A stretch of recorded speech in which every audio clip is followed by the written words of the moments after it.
자, 성경이 무엇을 말하느뇨? 해서 39번째에서 은혜의 5번째 문, 어,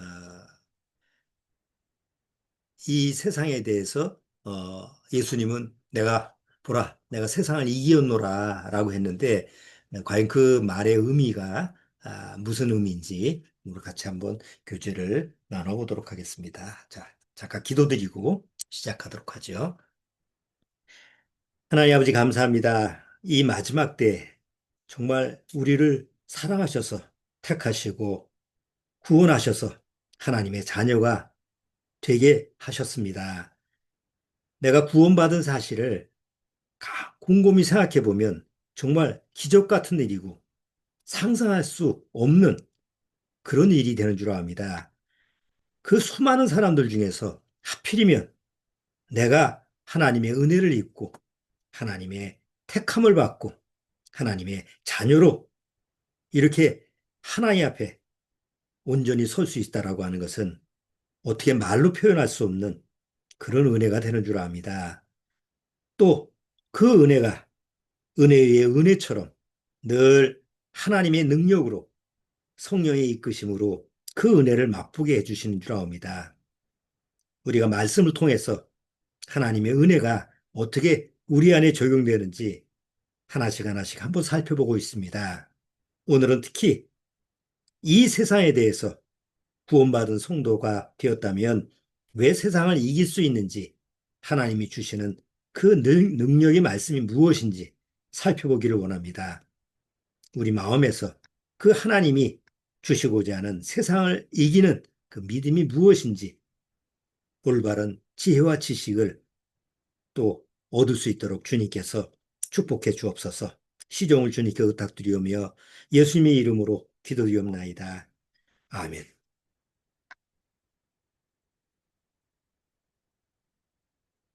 요한복음 16장을 한번 같이 보겠습니다.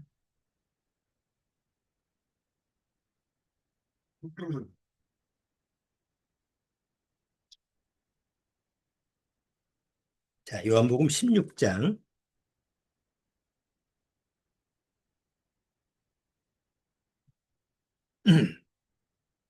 맨 끝절에 보면 요한복음 16장 33절에 보면 33절 같이 읽어보시죠. 이것을 너희에게 이름은 너희로 내 안에서 평안을 누리게 하려 함이라. 세상에서는 너희가 환난을 당하나 담대하라. 내가 세상을 이기었노라 하시니라. 여기 이 예수님 말씀을 잘 보시면 이 앞에 하고 뒤에 하고 이 문맥이 조금 모순되는 말이죠. 우리가 이겼다라고 하면 무슨 문제가 없어야 되잖아요. 그런데 앞에는 환난을 당한다고 얘기하면서 뒤에는 이겼다라고 얘기하시는 거예요. 아니, 뭐 환난을 당한다고 하면서 뭘 이겼다는 얘기인지. 그리고 실제로 예수님이 이제 요 말씀을 하시고 나서 조금 있다가 잡혀가시죠.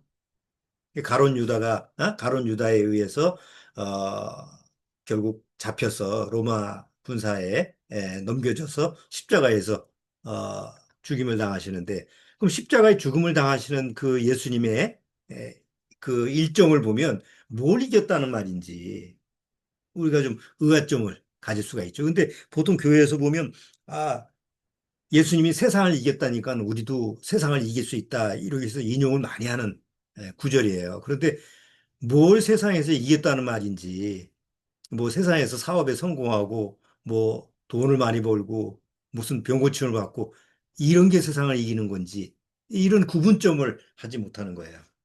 특히 우리가 구원받았기 때문에, 구원받은 이후에 하나님의 은혜로 주시는 것들을 우리가 지금 쭉, 한, 네 번에 걸쳐서 설교를 했는데, 오늘 이제 5번째에서 하나님의 은혜로 주신 것들 중에서 여러 가지가 있지만, 뭐, 우리 앞에 쭉 다뤄봤잖아요.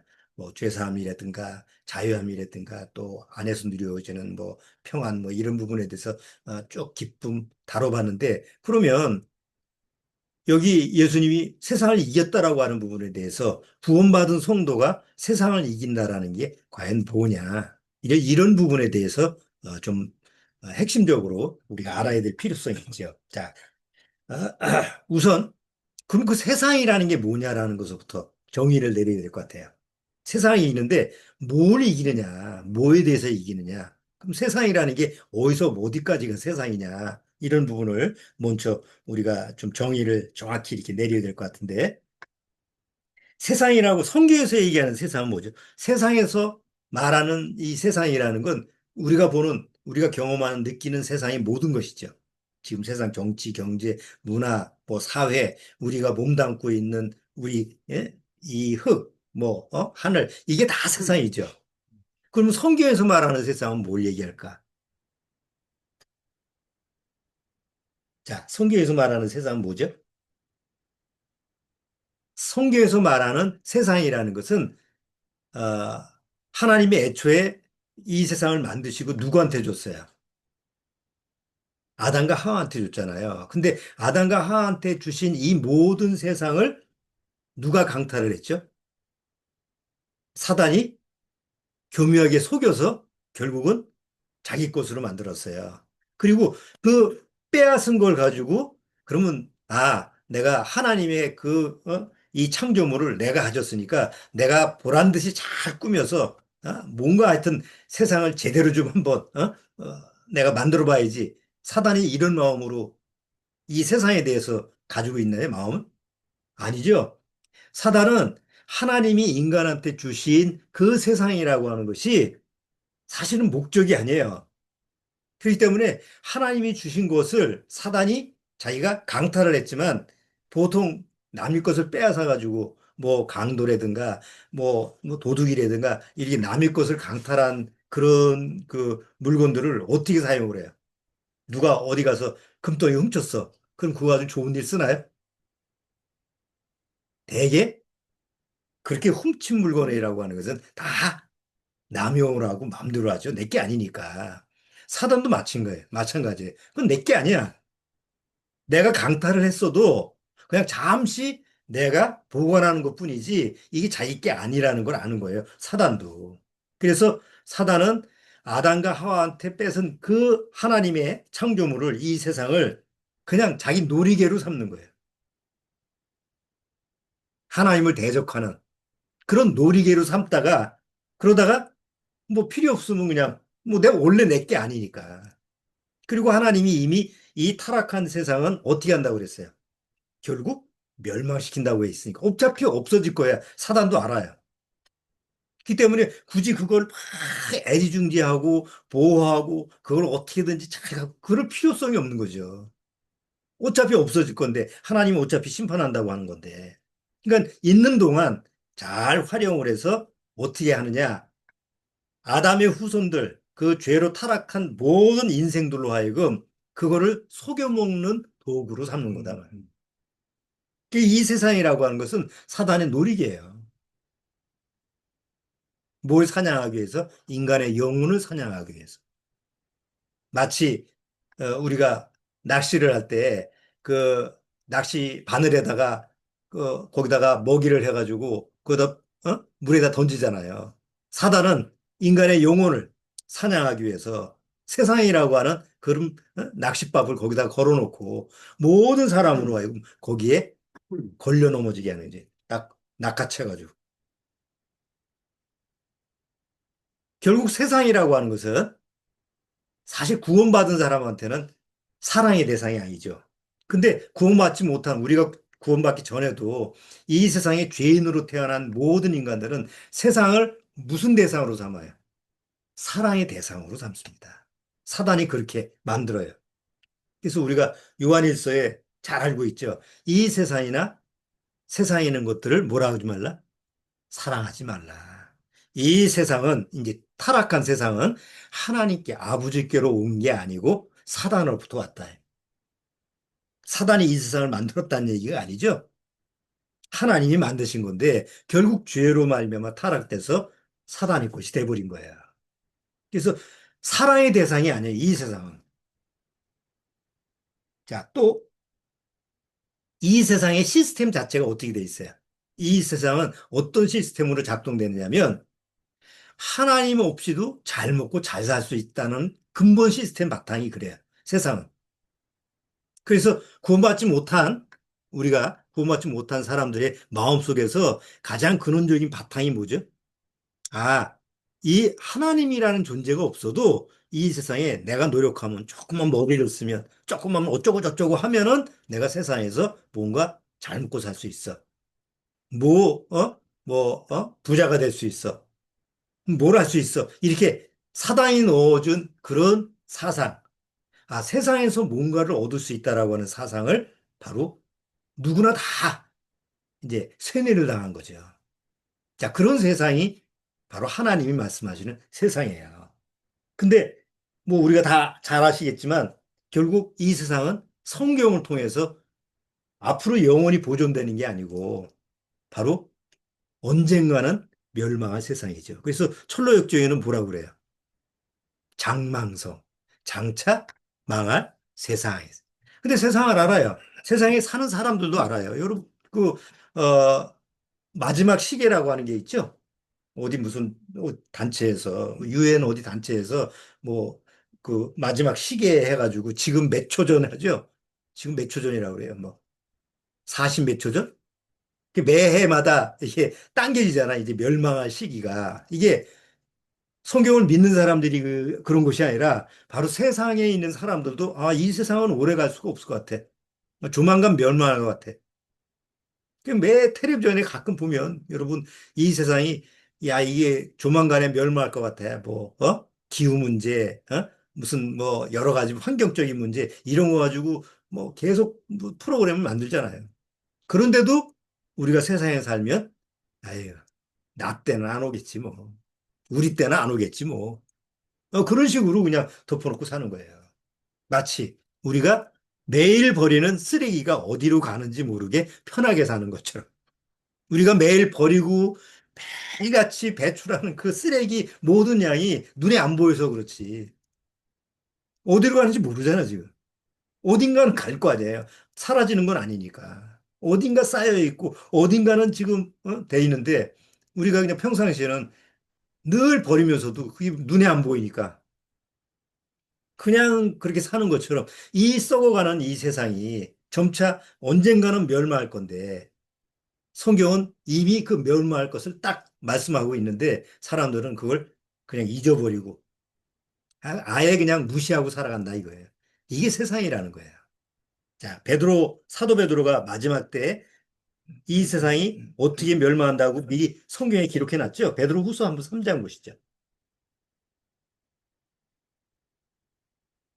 베드로 후서 3장.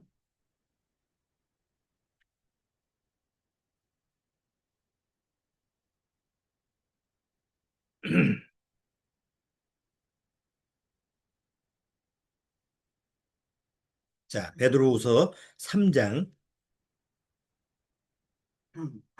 10절 한번 보세요. 베드로후서 3장 10절. 그러나 주의 날이 도적같이 오리니 도둑이 뭐 예고하고 오지는 않잖아요. 언제 어떻게 들이닥칠지 모르는 것처럼 도적같이 오리니 그날에는 하늘이 큰 소리로 떠나가고 체질이 뜨거운 불에 풀어지고 땅과 그 중에 있는 모든 일이 드러나리로다. 이 모든 것이 이렇게 풀어지리니 너희가 어떠한 사람이 되어야 마땅하뇨? 거룩한 행실과 경건함으로 하나님의 날이 임하기를 바라보고 간절히 사모하라. 그날에 그 마지막 하나님이 정하신 그 마지막 멸망에 그날에 하늘이 불에 타서 풀어지고 체질이 뜨거운 불에 녹아지려니와 우리는 그의 약속대로 의에 구하는 바 새하늘과 새 땅을 바라보도다. 지금 우리가 사는 세상은 헌 하늘과 헌 땅이에요. 근데 성경에서는 이미 뭐라고 그래요? 이거는 영원히 존재하는 게 아니고 언젠가는 없어지는 거예요. 불로 타서 없어지는 그런 대상이 바로 지금 우리가 사는 이 세상이에요. 자, 이제 본론으로 들어가 보죠. 자, 그런데 아까 예수님이 마지막 2월절 때 제자들을 모아놓고 내가 세상을 이겼노라 이렇게 얘기하셨을 때 그럼 제자들이 반응이 어땠을까요? 예수님이 얘들아 내가 세상을 이겼어. 너희들 걱정하지 마. 근심하지 마. 이렇게 예수님이 얘기하셨으면 제자들은 그 말씀을 듣고 어떤 반응을 보였을까요? 아, 예수님이 세상을 이겼으니까 우리도 세상을 이길 수 있지. 이런 믿음이 있지. 하고 그냥 마음이 담대해지고 뭔가 근심 걱정이 사라지고 그랬을까요? 지금 요한복음 14, 15, 16 이렇게 17장까지 6월절 날, 6월절을 이제 예수님이 십자가에 이제 잡혀가기 전 바로 그 저녁에 저녁 밤에 6월절 날에 제자들하고 대화 나누는 장면이 14, 15, 16, 17까지예요. 그 전까지는 제자들도 예수님이 같이 동행하면서 야, 우리 예수님만 쫓아다니면 뭐 문제가 없어. 예수님의 능력을 봤으니까. 아, 예수님이 지금은 조금 이렇게 뭔가 이렇게 의기소침해가지고, 뭐 이렇게, 좀 쭈그려 있는 것 같지만, 뭔가 기회만 있으면 뭔가 그냥, 대단한 파워를 일으킬 거야. 이런 마음들을 다 가지고 있어요. 그 중에 가룟 유다는 더 성질이 급한 그런, 어? 성격이라, 이게 예수님이 어떤 이 좀 성격이 너무 소심한 것 같아. 응? 뭔가 내가 다이나마트처럼 그 심지에다가 불을 붙여야만이 뭐가 좀 폭발할 것 같아. 어? 그래서 예수님을 파주잖아요. 내가 예수님을 팔아서 뭐 넘기면 뭔가 모션을 취하겠지? 그러니까 이런 자세로 가룟 유다는 뭔가 자기 나름대로 이제 예수님을 좀 이렇게 어떻게 해보려고 하는 거예요. 혁명에 대한 부분에 대해서. 다른 제자들도 그런 마음을 가지고 있는데 예수님이 마지막 유월절 만찬 때 제자들의 발을 하나씩 하나씩 그러니까 제자들이 생각할 때는 납득이 안 되는 행동을 계속하는 거예요. 그러면서 내가 조금 있으면 죽는다. 조금 있으면 내가 올라간다. 조금 있으면 그러니까 자꾸 예수님이 말 한마디 할 때마다 근심 걱정거리가 계속 생기는 거예요. 그 짧은 시간에 6월절 저녁 만찬 때 시간에. 그러니까 예수님은 계속 앞일에 대해서 말씀을 하시고 그것을 듣는 제자들은 계속 초죽음이 되어 있는 거예요. 그런데다가 너희들은 이제 환란을 앞으로 당할 건데 걱정하지 마라. 내가 세상을 이겼다라고 얘기하니까 그러니까 제자들은 도대체 뭔 소리인지 모르겠지만 이거 참 알아듣지도 못하고 막 그냥 답답해지는 거예요. 그런 내용이 이제 요한복음 14장서부터 쭉 진행되는데 잠깐만 한번 내용을 좀 볼게요. 아까 16장 세상을 이겼다라고 하는 말씀을 우리가 좀 소화하기 위해서는 앞에 예수님이 무슨 말씀을 하셨는가라는 것을 조금 살펴볼 필요성이 있습니다. 자, 13장을 보세요.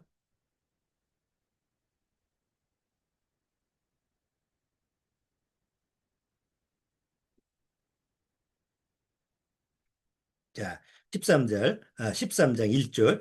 6월절 전에, 그러니까 6월절이라는 거 다 아시죠? 이스라엘 민족이 그 패스오버한 그 날. 그렇죠? 문지방에다 피를 바르고 나서 거기를 넘어간 날을 기념한 건데 이 6월절 날은 지금 우리 태양력, 우리 원력 말고 이스라엘의 달력으로 하면 금요일 날 저녁 7시서부터 토요일 날 저녁 7시까지의 과정이에요. 그러면 6월절 전이라고 한다면 그 전에 지금 7시 전에 지금 만찬을 하시는 거죠. 그 마가의 다락방에 이렇게 모여가지고 이제 만찬을 하는 거예요. 이제 만찬을 하면서 첫 번째 하신 게 뭐냐면 자기가 세상을 떠나 아버지께로 돌아가실 때가 이른 줄 아시고 세상에 있는 자기 사람들을 사랑하실 때 끝까지 사랑하시니라. 자, 마귀가 벌써 시몬의 아들 가룟 유다의 마음에 예수를 팔려는 생각을 넣었더니 그러면서 13장에 가보면 가룟 유다가 예수님을 파는 그런 이제 생각을 이제 받은 거예요. 그리고 제자들의 발을 씻겨요. 유명하게 나오죠? 쭉 발을 씻기니까 베드로가 나서서 절대 못 씻깁니다. 그러니까 예수님이 내가 너 발을 씻기지 않으면 너와 나랑 상관이 없어 이 녀석아. 그러니까 내 머리서부터 발까지 다 씻겨달라고 이런 장면이 이게 지금 13장의 내용이에요. 그래서 발을 다 씻겨주고 나서 그 다음에 가룟 유다가 나가요. 가룟 유다가 이제 자기 할 일을 하러 나가요. 그리고 나서 예수님이 계속 이제 제자들한테 얘기하는 장면이 쭉 나오는데 베드로가 이제 얘기를 하죠. 니들이 날 다 버릴 거다. 그러니까 제자들이 그걸 듣을 때 얼마나 충격이에요. 열두 제자가 이제 가룟 유다 빠지고 나서 열한 제자가, 11명의 제자가 그냥 예수님의, 예? 그 제자로서 쫓아다니면서 난 목숨 걸고 예수님을 쫓아다닐 거야. 이런 신념을 가지고 그 당시에는 그런 믿음을 가지고 쫓아다녔는데 니들은 내가, 나중에 이제 잡혀갔을 때 다 도망갈 거야. 이렇게 얘기를 했을 때 제자들이 들을 때 어떻게 듣겠어요? 뭐 자존심도 상하겠지만 아이 저 양반이 지금 뭘 얘기하는 거 우리를 뭘로 보고 그중에 이제 베드로가 이제 아이고, 그런 말씀 마십시오. 섭섭하게. 나는 목숨 걸고 예수님을 지키겠습니다. 그러니까 예수님이 네가 나 목숨 걸고 지키겠냐? 닭 세 번 울기 전에 넌 날 부인할 거야. 닭이 세 번 울고 나서 너는 날 부인할 거야. 이런 말씀을 또 베드로한테 하는 거예요. 그러니까 그 내용을 제자들하고 하나씩 하나씩 얘기하는 내용을 들어보면 제자들의 지금 심리 상태가 어떤 건지 알 수 있죠. 들을 때마다 지금 근심, 걱정이 하나씩 하나씩 지금 쌓여가는 거예요. 자, 14장에 가서, 그러니까 이제 14장에 가서 예수님이 근심하지 말라. 14장 1절, 너희는 마음에 근심하지 말라. 하나님을 믿으니 또 나를 믿으라. 내 아버지 집에 거할 곳이 많도다. 자, 그러면서 근심하지 말라 하면서 또 다른 얘기를 하는데 또 걱정거리를 하나 얘기해요. 이 세상에서가 아니고 하늘의 처소를 내가 준비하라고 또 간대네 또 어딜 자꾸 간다고 얘기하시는 거예요, 지금. 3절 가서 너희를 위하여 처소를 예비면 내가 다시 와서 너희를 내게로 영접하여 나 있는 곳에 너희도 있게 하리라. 내가 가는 곳에 그 길을 너희가 알리라. 그러니까 도마가 아니 그걸 그 길을 어떻게 압니까? 그 유명한 말 내가 곧 길이요 진리요 생명이다 이렇게 얘기하면서 자 그다음에 조금 더 지나가서 이제 성령님을 내가 가면 보혜사 성령을 보내주겠다라는 얘기를 해요. 그러니까 계속 예수님이 어딜 자꾸 간다는 얘기요. 어? 지금 어딜 간다는 거예요, 지금. 6월절 전에. 예? 제자들은 도대체 어디 간다는데 미궁에 빠지고 예수님은 자꾸 간다고 그러고 근심하면 또 마음에 걱정거리가 있으면 또 걱정하지 말라고 그러고 막 혼란스러운 거예요, 제자들이. 아, 그거 그런 장면이 지난번에 제가 얘기했죠. 저 초진이라고 하는 넷플릭스에 나와 있는 예수님의 그 영화 그 더 초진이라고 하는 영화 보면은 아 에피소드 4에 그 6월절 장면이 계속 그렇게 한 네 편인가 다섯 편 이렇게 해주는 게 나와요. 처음 들어갈 때 6월절 만찬 때 얘기하는 스토리를 쭉 얘기하면 제자들과의 관계를 쭉 얘기하는데 거기 그 표정을 보면 아주 그거는 잘 표현을 한 것 같아요. 예수님은 계속 간다 그러고 제자들은 막 그냥 울상이 돼가지고 도대체 어디 간다는 얘기인지 뭐 그런 심리적인 요소를 잘 표현하는데 언제 시간 있으면 한번 그 4편 에피소드 4를 한번 보시면 5편인가? 에피소드 5를 보면 거기에 쭉 시리즈별로 보면 거기에 잘 표현되어 있어요. 한번 참조를 하시면 도움이 될 것 같아요. 자, 그래서 여기서 이제 성령이, 어? 내가 가면 이제 보혜사 성령을 너희한테 보낼 거야. 이렇게 얘기하면서 20절 보세요. 14장 20절. 14장 20절. 이후에는 내가 너희와 말을 많이 하지 아니하리니 이 세상 임금이 오겠습니다. 그러나 저는 내게 관계할 것이 없으니 오직 내가 아버지를 사랑하고 과 아버지의 명하신 대로 행하는 것을 세상으로 알게 하려 함이로라. 일어나라 여기를 떠나자 하시니라. 자, 15장 여기 15절 보면 참 포도나무요. 여기서 포도나무 비유를 또 얘기하시죠. 그 다음에 16장에 가면 성령이 와서 뭐 의에 대해서, 죄에 대해서, 의에 대해서 또 심판에 대해서 너희를 책망하신다. 이렇게 쭉 얘기하고 이제 진리의 성령이 오면 너희는 뭐 구하라. 이런 얘기를 쭉 얘기를 하시는 거예요. 자, 그 다음에 16장 1절. 16장 1절. 내가 이것을 너에게 이름은 너희로 뭐하지 않게? 실족지 않게 하려 함이니 사람들이 너희를 추리할 뿐 아니라 때가 이르면 무릇 너희를 죽이는 자가 생각하기를 이것이 하나님을 섬기는 예라 하리라. 너희를 죽이는 자가 얘기한다 그러니까 자꾸 미래가 제자들의 미래가 암울한 거예요. 뭔지 몰라도. 자, 그러면서 25절. 자, 25절 보세요. 25절. 이것을 비유로 너희에게 일렀거니와 때가 이르면 다시 비유로 너희에게 이르지 않고 아버지께 대한 것을 밝히 이르리라. 그날에 너희가 내 이름으로 구할 것이요 내가 너희를 위하여 아버지께 구하겠다 하는 말이 아니니 이는 너희가 나를 사랑하고 또 나를 하나님께서 온 줄을 믿은 거로 아버지께서 친히 너희를 사랑하심이니라. 내가 아버지께로 나와서 세상에 왔고 다시 세상을 떠나 아버지께로 가노라. 또 어디 간다고 그래? 아버지께로 간대요. 아버지께로 가노라. 자, 그러면서 이제 오늘 읽었던 16장 끝에 33절, 32절 보라 너희가 다 각각 제 곳으로 흩어지고 나를 혼자 둘 때가 오나니 벌써 왔도다. 그러나 내가 혼자 있는 것이 아니라 아버지께서 나와 함께 계시느니라. 이것을 너희에게 이름은 너희로 내 안에서 평안을 누리게 하려 함이라.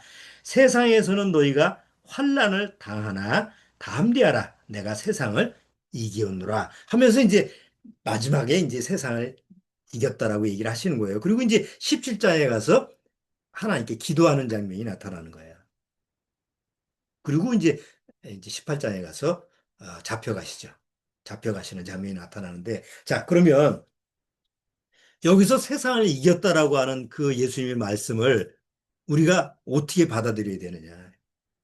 이미 계속 예수님은 간다, 간다, 아버지께로 간다, 내 세상을 떠난다는 얘기를 하시잖아요. 그러면 이제 결국 성경에서 예언된 대로 십자가에 이제 죽음을 이제 예수님이 말씀하신 거잖아요. 그럼 십자가의 죽음으로 앞두고 우리가 세상 말로 하면 그 죽음은 끝이잖아요. 그러면 십자가에서 죽는 걸로 지금 가시는 길인데 뭘 이겼다는 말인가? 왜 세상을 이겼다고 얘기하셨을까? 그래서 그 내용을 이제 우리가 좀 잘 소화하기 위해서는 두 단어가 좀 필요해요. 이겼다라고 하는 단어. 우리가 보통 세상에서 이겼다, 승리했다라고 하는 것을 영어 단어는 뭐죠? 빅토리, B-I-C-T-O-R, 뭐 응원할 때 뭐 빅토리 하잖아요. 어? 자, 그러면 예수님이 여기서 내가 세상을 이겼다라고 할 때, 그럼 빅토리 했을까? 그래서 여기는 빅토리라고 하는 단어를 쓰질 않고 오버컴이라고 하는 단어를 써요. 그 오버컴이라고 하는 단어는 뭐냐면 극복하다라는 뜻이에요. 물론 승리하다라고 하는 뜻이 내포되어 있지만 뉘앙스가 좀 다르죠. 그래서 헬라어로 보면 빅토리라고 하는 것은 니케라고 하는 헬라어의 명사형이에요. 명사. 승리한 거, 어떤 싸움이나 뭐 경기나 이런 거 보면서 이긴 거야. 우리 저 최가온 이번에 스노보드에서 막 그 두 번씩이나 넘어져가지고 그냥 다쳤는데도 금메달을 땄잖아요. 그 승리한 거야. 빅토리한 거야. 예? 자, 그런데 오버컴이라고 하는 것은 니카오라고 하는 동사예요. 동사는 뭐죠? 명사는 딱 끝난 거지만 동사는 계속 진행하는 거잖아요. 그래서 이거는 뭔가 장애물을 넘어가는 거예요. 뭐 환난이나 고통이나 무슨 역경 이런 부분에 대해서는 극복해서 나아가는 거예요. 그래서 능히 어떤 환난이나 고통이 와도 능히 버텨내고 이겨내는 하나의 과정을 얘기할 때 오브컴이라고 하는 단어를 쓰는 거예요. 그래서 예수님이 내가 세상을 이겼다라고 하는 것은 내가 이제 승리했다, 빅토리 이게 아니고 I have overcome the world. 이 세상에 대해서 나는 이제 극복했어. 그 십자가의 고난을 이제 내가 거기서 극복하고 넘어서는 거예요. 그리고 진행을 하는 거죠. 거기서 끝난 게 아니잖아요. 그 최가운 선수는 금메달을 땄으니까 앞으로 또 메달을 또 따야 되겠죠. 가능하면 더 노력을 해서. 계속 빅토리해야 되잖아요. 근데 예수님이 십자가에서 승리하는 건 딱 한 번에 끝난 거죠. 그 다음서부터는 뭐예요? 그 예수님이 승리하는 그 믿음을 가지고 계속 극복할 수 있는 능력을 주신단 말이에요. 그래서 예수님이 빅토리로 끝나는 게 아니고 그 이후에 계속 극복하라라고 하는 그런 단어로 내가 세상을 이겼다. 그러면 너희들도 세상을 뭐예요? 이길 것이다. 요한 1서 한번 보시죠.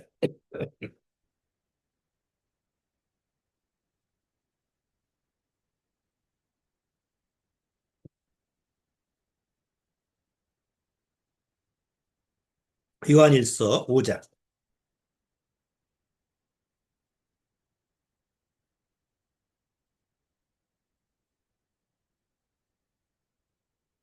요한 1서 5장 4절 보세요.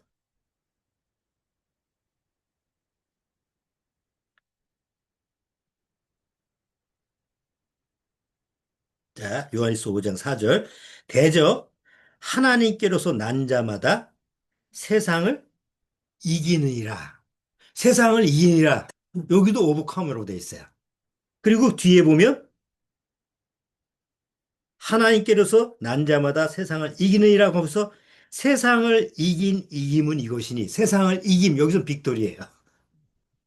세상을 이긴 빅토리에 한 이 근거로 바로 우리는 오버컴을 할 수 있다라고 하는 단어로 이렇게 두 가지를 쓰고 있어요. 그래서 우리가 세상을 이겼다.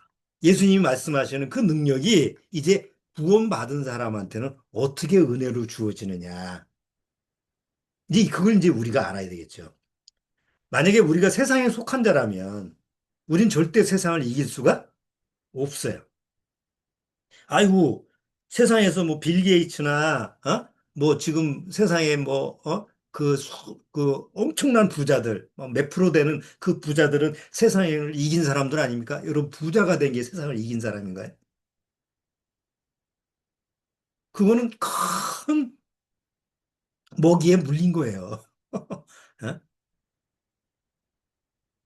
뭐, 우리가 상상할 수도 없는 그런, 부자라고 하더라도 그거 자기가 가지고 있는 재산을 가지고 그 스스로 그걸 뭘 할 거예요? 사실은 자기가 가지고 있는 그 숫자일 뿐이지 그거 가지고 물론 그 재산을 가지고 있으니까 좀 더 편하게 또 자기가 하고 싶은 걸 다 할 수는 있겠죠. 하지만 그렇다고 해서 행복할까? 그렇다고 해서 만족할까? 그렇다고 해서 그런 사람은 걱정, 염려, 근심이 없을까요? 세상이라는 건 절대 그렇지 않습니다. 지갑에 내가 100만 원 있어. 100만 원짜리, 뭐 요새는 뭐 5만 원짜리 가지, 5만 원짜리 뭐 20장만 있어도 100만 원이니까. 근데 나는 뭐 만 원짜리 한 장 있어. 그러면 누가 걱정이 많아요? 사실은 100만 원 가지고 있는 사람이 걱정이 많아. 이거 잊어버리면 어떡하지? 이거 혹시 또 뭐, 이거 찢어가지고, 그 누가, 가져가면 어떡하지? 이것도 내가 어디 잊어버리는 거 아니야? 그런 걱정, 염려를 할 수밖에 없잖아요. 근데 만 원 직업 가지고 있으면 잊어버리면 땡이지 뭐. 어? 굳이 지켜야 될 생각을 그렇게 집중해서 안 하는 거예요. 그러니까 세상이라고 하는 그 어떤 부의 관점을 보면 많이 가지고 있다는 데 사람들은 생각을 해서, 나보다 많이 가지고 있구나. 아주 부럽네. 그런 것뿐이지 실상은 반대적으로 가지고 있는 사람이 그걸 가지고 있는 것을 어떻게 지킬 거냐. 이런 부분에 대해서는 서로 생각을 안 하잖아요. 그러니까 세상이라는 게 굉장히 모순적인 거예요. 자, 한번 생각을 해보세요. 우리가 세상에 살면서 세상에 속한 사람들은 계속 어떤 마음 상태로 살아가죠? 요즘 세상 살아가는 게. 요즘, 예를 들어서 우리 주원이 같이 이제 대학 입시를 앞두고 있는 저는 입장에서는 옛날 우리 때는 말이죠. 어저께도 제가 어디, 초상 나서 가서 이제 아이들하고 만나면서 그런 얘기를 잠깐 나누는데 우리 때는 적어도 어디 학교를, 대학교 갈 때는, 아, 뭐래도 하면 내가 세상에서, 돈을 벌고 먹고 살 수 있겠다라는 생각을 하고 공부도 하고 진학을 하고 그랬어요. 요즘 애들은 그게 아닌 거예요. 어디를 들어가서 뭘 해먹지? 라는 생각이 안 드는 거예요, 지금. 왜? 뭘 해야 될지 지금 제시가 없어. 뭐 AI? AI도 AI 나름이지. 그걸 어떤 분야에서 어떻게 나가야 되느냐. 옛날에는 그냥 무조건 공무원 뭘 해도 어디 뭐, 상경 계열이라든가 아니면 뭐, 나는 좀 공학 쪽으로 가면, 그러니까 자기가 원하고 싶은 공부를 하면 나중에 가면 적어도 내가 세상에 먹고 살 수 있고 열심히 하면, 뭐, 부자도 되고 뭔가 좀 성공을 하겠지? 이런 생각을 우리는 옛날에 가지고 있었잖아요. 고등학교 때, 뭐, 대학교 이렇게 가면서도 그냥 미래에 대해서 뭘 하면 될 수 있어. 굶어 죽지는 않을 거야. 내가 열심히 애를 쓰자. 이런 생각을 하고 옛날에 살았다 이거예요. 근데 요즘 애들은 그런 생각이 안 드는 거예요.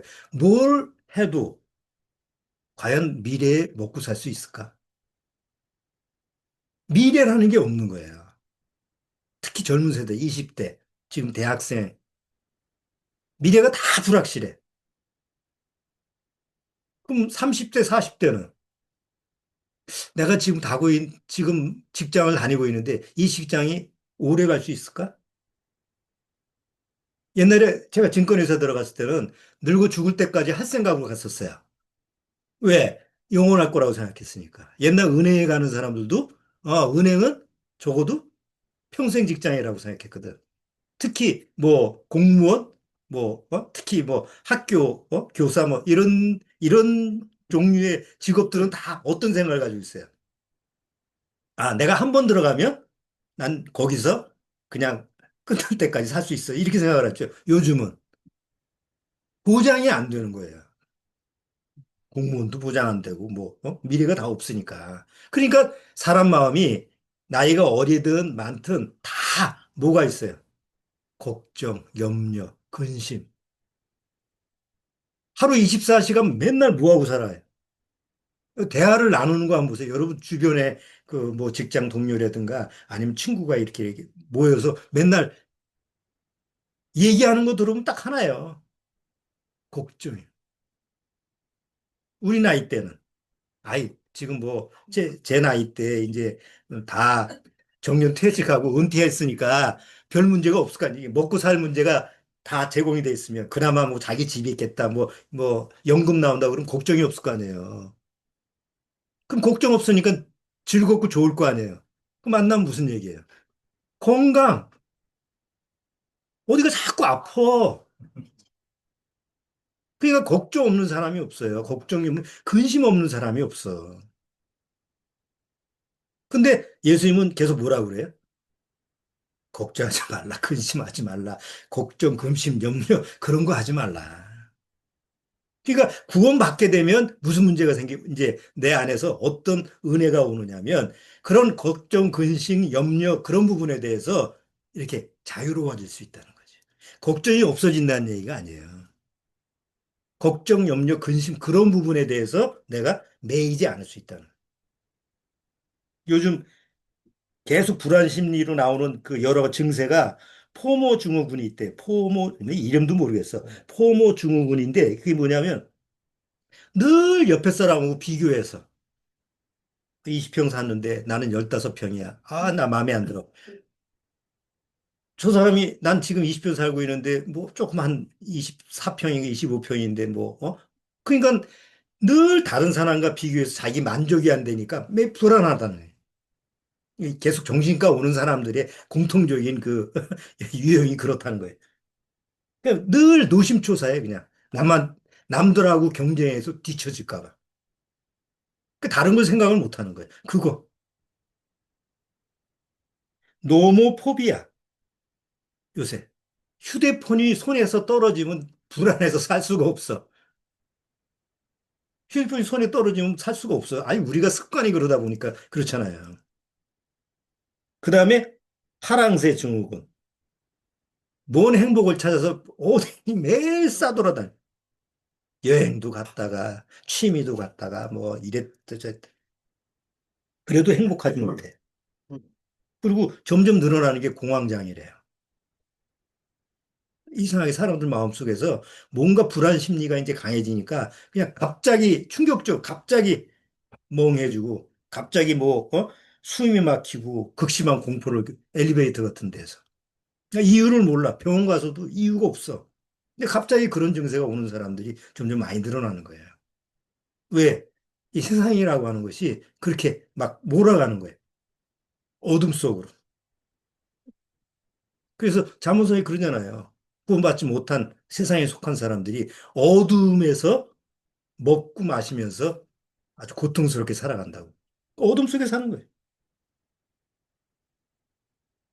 우리가 보통 세상에 살았을 때 그런 근심, 걱정, 염려에서 벗어날 수가 없었는데 구원받고 나서 그리스도 안에 있다 보니까 예수님의 은혜로 그런 걱정, 근심, 뭐 세상 걱정 막 다 계속 물밀듯이 왔을 때 그거를 적절하게 은혜로 처리해 준단 말이에요.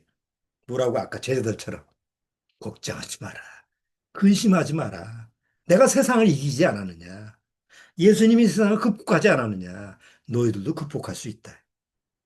그런 믿음이 있으니까 그런 데서 벗어날 수 있는 거죠. 근데 구원받지 못하면 절대 못 벗어나요. 오늘 그 사람이 걱정한 얘기 들어보세요. 내일 똑같은 얘기예요. 한 달 지나서 또 가서 얘기 들어오면 그 걱정거리가 계속 1년이 지나 10년이 똑같아. 벗어나질 못해요. 별거 아닌 것 같아도 참 심각한 문제 아니에요. 또 예수님이 제자들한테 너희가 환란을 당할 거다. 뭐예요? 너희는 이제 나처럼 세상에 속한 자가 아니기 때문에 세상이 너를 미워할 거다. 근데 그거는 우리가 감수를 해야 되죠. 왜? 나도 예수님처럼 세상에 속한 자가 아니기 때문에 내가 세상에 미운 일을 해서 미움을 당하는 게 아니라 괜히 미움을 당하는 거예요. 말 한마디 했는데 괜히 미움을 당하고. 아니, 뭐 내가 해코지 할 말을 안 했잖아. 구원받으라는 말밖에 안 했는데. 너 그렇게 살다가 지옥 가. 그런 말밖에 안 했는데. 너 구원받아야 돼. 그런데 괜히 미움을 당하는.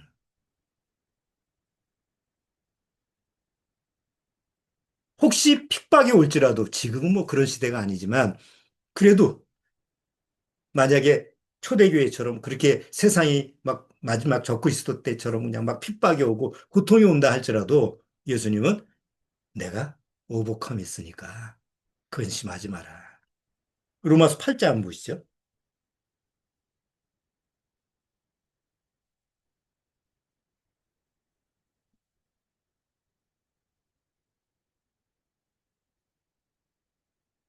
로마서 8장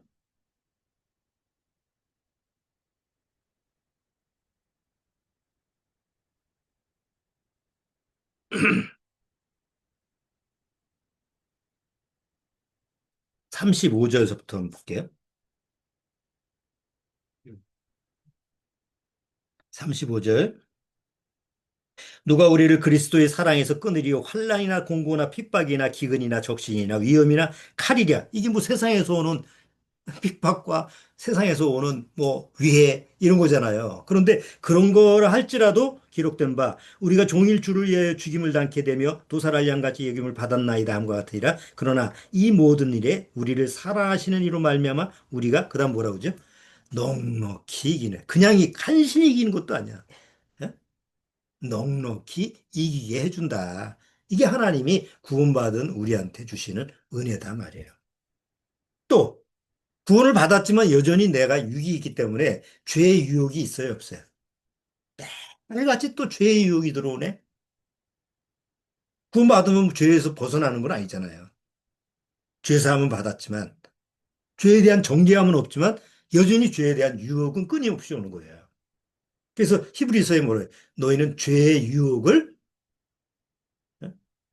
이렇게 면하라. 죄의 유혹을 피하라. 이렇게, 죄의 유혹을 피하라는 말 있죠?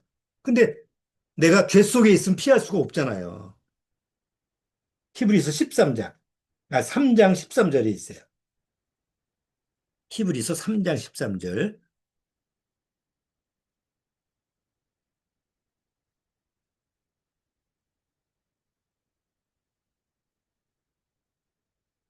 3장 13절. 오직 오늘이라 일컫는 동안에 매일 피차 권면하되 너희 중에 누구든지 죄의 유혹으로 강팍하게 됨을 면하라. 죄의 유혹이 자꾸 되면 이게 마음이 강팍해져. 마음이 굳어져. 그러면 나중에 마음이 굳어지면 어떻게 돼요? 하나님이 주신 부드러운 마음인데.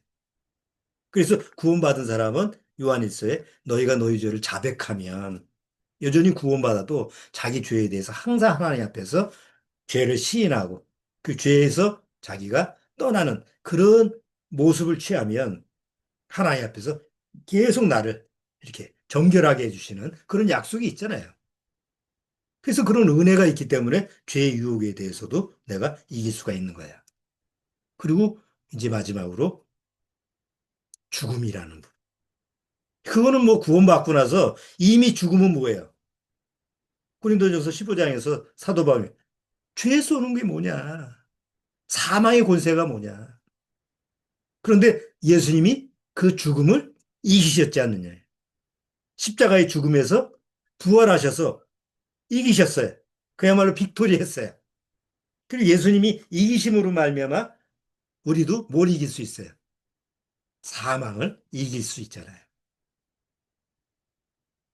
너희를 죄와 사망의 권세에서 생명의 성령의 권세로 옮기셨다고 그러잖아요. 로마서 8장 2절에.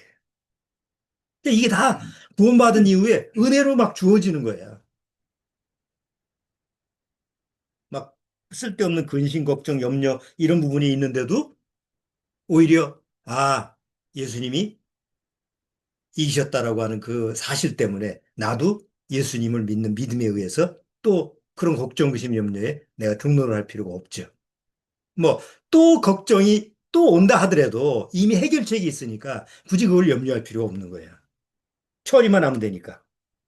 또 어떤 박해나 미움이 온다 할지라도 예수님처럼 또 이길 수 있는 은혜가 내가 있고 죄의 유혹이나 또 어떤 죽음에 대한 슬픔 또 나한테 오는 죽음이라는 부분이 나한테 올지라도 예수님처럼 죽음을 이기셨던 그 예수님의 그 오복함이 있었으니까 나는 계속 뭘 할 수 있는 거예요. 세상을 이길 수가 있는 거죠. 세상을 이길 수 있는 그 믿음이라고 하는 것은 이 세상에 어떤 부유함이나 어떤 명예나 어떤 권세나 어떤 권력 이거하고 비교가 안 되는 거예요.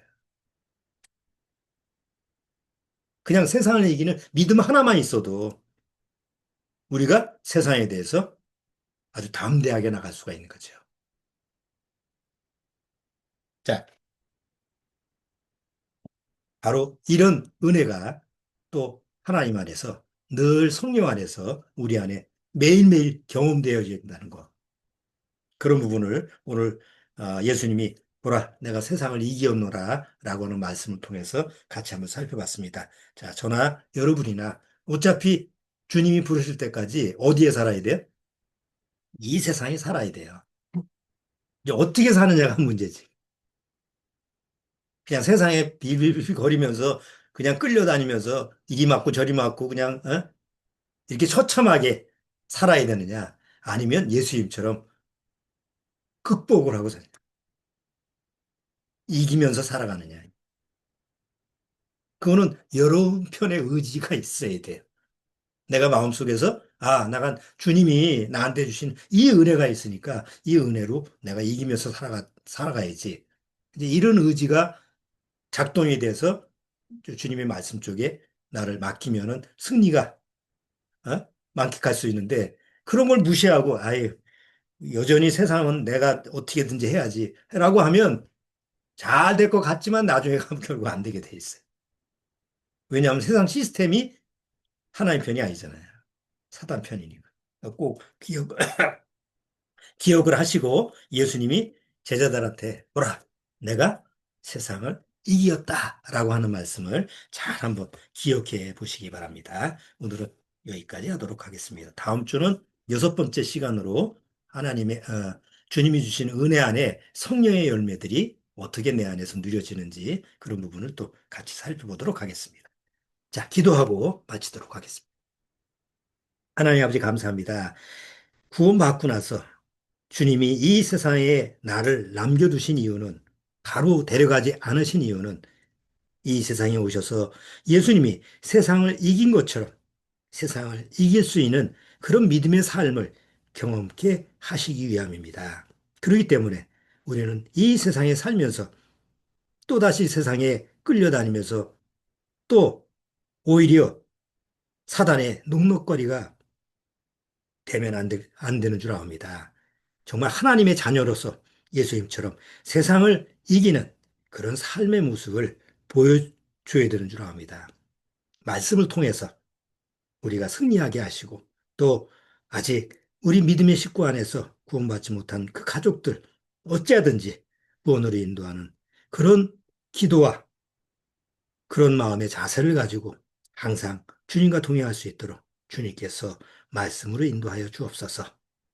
예수님의 이름으로 축원합나이다. 아멘. 자, 마치도록 하겠습니다.